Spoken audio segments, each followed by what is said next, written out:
Ya Ali! Ya Ali! Məhərrəm ayı daxil olan kimi tez-tez eşitdiyimiz suallardan, etirazlardan da biri bu olur ki, nə üçün ya Hüseyn deyirsiniz? Bəzən də döyüş meydanına girən inanclı bir idmançının öz qələbəsini qeyd edəndə meydanda ya Əli, ya Hüseyn deməsi bəzilərini narahat edir. Cavab: 1. Ya Hüseyn deməkdən əgər eşitməməyinə görə narahatsızsa, o sizi necə eşidir? Quran-ı Kərimdə Allah Teala Bəqərə surəsində buyurur ki, şəhidlərə ölü deməyin, onlar diridir. İmam Hüseyn İslam şəhiddir və bizi eşidir. 2.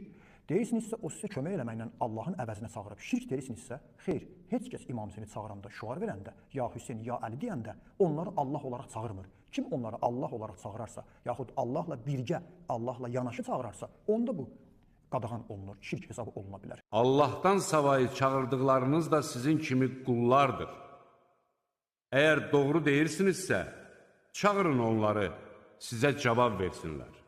Ondan savayı çağırdıqlarınız nə sizə yardım edə bilər, nə də özlərinə köməkçi ola bilərlər.